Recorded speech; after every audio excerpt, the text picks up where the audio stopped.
Hello my dear students, मैं Meenakshi from VM academy classes Nashik.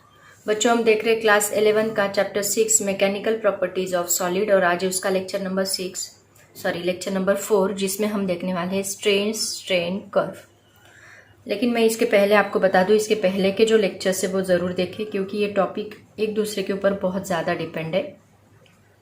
तो starting से लेक्चर देखते जाओ तो आपको ये टॉपिक बहुत अच्छे से समझ में आएगा। ठीक है, तो स्टार्ट करते हैं आज का लेक्चर स्ट्रेस स्ट्रेन कर्व। तो बच्चों, क्वेश्चन अराइज ये होता है कि स्ट्रेस स्ट्रेन कर्व क्या होता है। तो स्ट्रेस स्ट्रेन कर्व का मतलब क्या कि हम लोग एक वायर लेते हैं, किसी भी मेटल की वायर लो, वो वायर को हम लोग फोर्स अप्लाई करेंगे, मतलब वायर का एक एंड वायर को हम लोग ऐसे सस्पेंड करेंगे, ऐसे हम लोग उसको रिजिड सपोर्ट को लगा के वायर के दूसरे एंड को हम लोग लोड अटैच करते हैं। 1 kg, 2 kg, 3 kg, 4 kg ऐसे लोड अटैच करते जाएंगे। मतलब इसको हम क्या कहेंगे, जो लोड अटैच करेंगे उसको हम क्या कहेंगे, स्ट्रेस कहेंगे। एंड उसके बाद में वो लोड अटैच करने के बाद क्या होगा, ये वायर की लेंथ इंक्रीज होती जाएगी और उसको हम क्या कहेंगे, स्ट्रेन कहेंगे। मतलब हम स्ट्रेस अप्लाई कर रहे हैं, उसकी वजह से स्ट्रेन भी क्या हो रहा है, इंक्रीज हो रहा है। If stress increases strain also increases. और उस वक्त वायर का जो बिहेवियर रहेगा, अभी वायर कंटिन्यूअसली लोड इंक्रीज करने के बाद लेंथ इंक्रीज नहीं करेगी, कुछ देर के बाद वो अपना लोड इंक्रीज करते भी रहे तो भी अपना लेंथ इंक्रीज करना बंद कर देगी। कुछ देर के बाद वो बहुत पतली बनेगी, धीरे धीरे वहाँ पे कुछ ऐसे बहुत वीक पॉइंट्स बनेंगे, वायर थीन होती जाएगी और उसके बाद एक पॉइंट पे वायर सडनली क्या होगी, ब्रेक होगी। तो ये जो ब्रेक होने तक वायर का जो बिहेवियर है, उस बिहेवियर को ड्रॉ करना, किसके फॉर्म में, एक ग्राफ के फॉर्म में ड्रॉ करना, उसी को हम लोग कहते हैं स्ट्रेस स्ट्रेन कर्व। ओके, तो आपको बहुत बार ये क्वेश्चन पूछा जाता है बोर्ड एग्जाम में, explain the behaviour of metal wire under increasing load. Under increasing load wire का बिहेवियर एक्सप्लेन करो, या फिर एक्सप्लेन स्ट्रेस स्ट्रेन कर्व, ऐसे भी पूछा जाता है। ठीक है, तो दोनों टाइप से क्वेश्चन पूछे जाते हैं। तो इसको हम बहुत ही अच्छे तरीके से पॉइंट वाइज लिखोगे आप लोग। देखो क्या लिखना है। सबसे पहले तो आपने वायर की क्या किया है, मतलब we consider here metal wire suspended vertically from a rigid support and stretched by applying load to its lower and.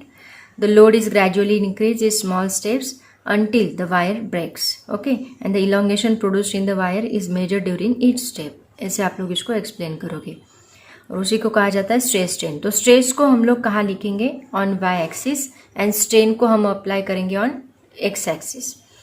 अब देखो इनिशियली क्या होगा, जब आपने 1 kg लोड अप्लाई किया तो वायर की लेंथ भी इंक्रीज होगी, 2 kg अप्लाई किया, वायर की लेंथ इंक्रीज होगी। मतलब initially if stress increases strain also increases, stress decreases strain also decreases. मतलब हमें दोनों डायरेक्टली प्रोपोर्शनल मिलेंगे। तो जब हमें दोनों डायरेक्टली प्रोपोर्शनल मिलेंगे तो हमें एक स्ट्रेट लाइन मिलेगा, क्योंकि डायरेक्टली प्रोपोर्शनल का ग्राफ कैसे होता है, स्ट्रेट लाइन होता है। तो हमें O to A पोर्शन, आप चाहे स्टेप बाय स्टेप लिखो, O to A portion, O to A portion क्या मिलेगा, हमें स्ट्रेट लाइन मिलेगा। तो यहाँ पे आप क्या लिखोगे, इन OA portion it is a straight line, that means we conclude that if we increase the stress, strain also increases, that means stress is directly proportional to strain, so it obeys the Hooke's law, right ना। Hooke's law क्या कहता है, stress is directly proportional to strain, so it obeys the Hooke's law। ये आपका पहला point रहेगा।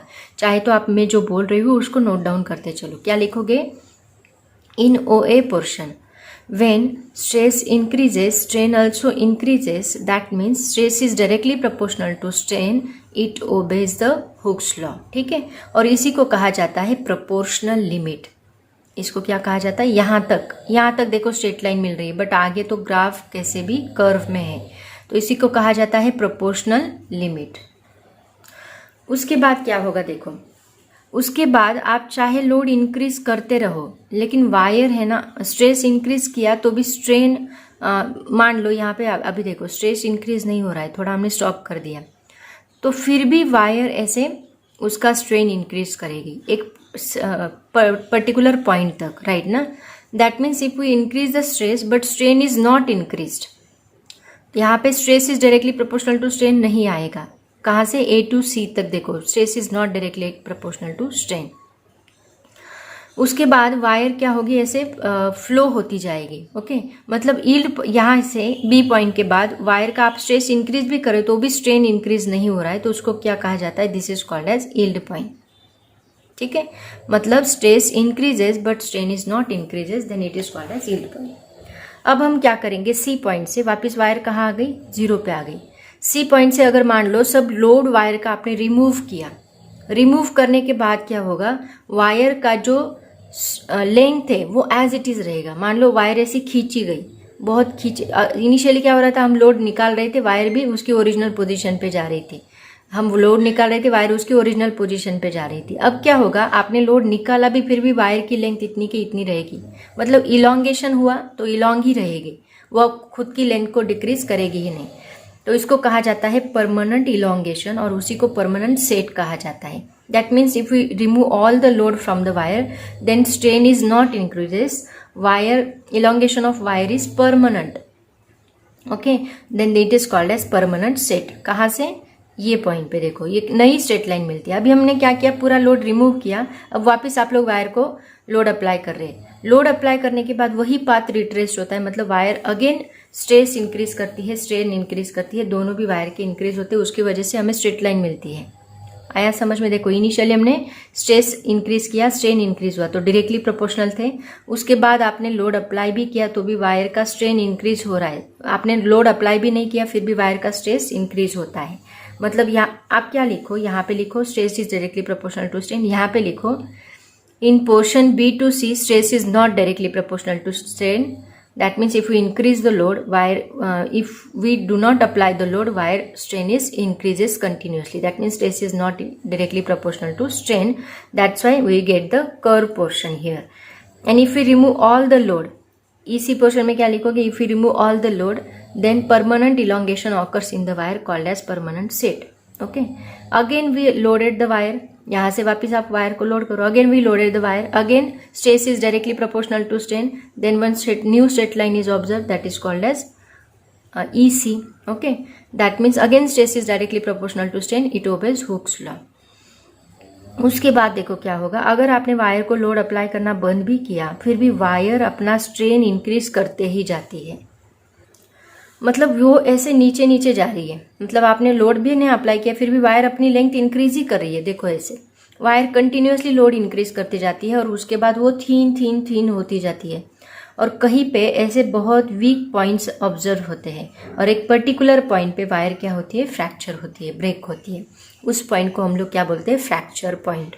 तो fracture point तक हम लोग ग्राफ ऐसा ड्रॉ करेंगे, और इसी को आप लोग क्या करेंगे, स्टेप बाय स्टेप अपनी लैंग्वेज में लिखोगे। नेसेसरी नहीं है इन्होंने बोला वैसे ही लिखना चाहिए, आपको जो समझ में आए वो लिखो। ठीक है, तो देखो ये इलास्टिक बिहेवियर कहा जाता है पहली लाइन को, और दूसरी लाइन को क्या कहा जाता है, प्लास्टिक बिहेवियर। इसमें ए पॉइंट जो है वो प्रोपोर्शनल लिमिट है।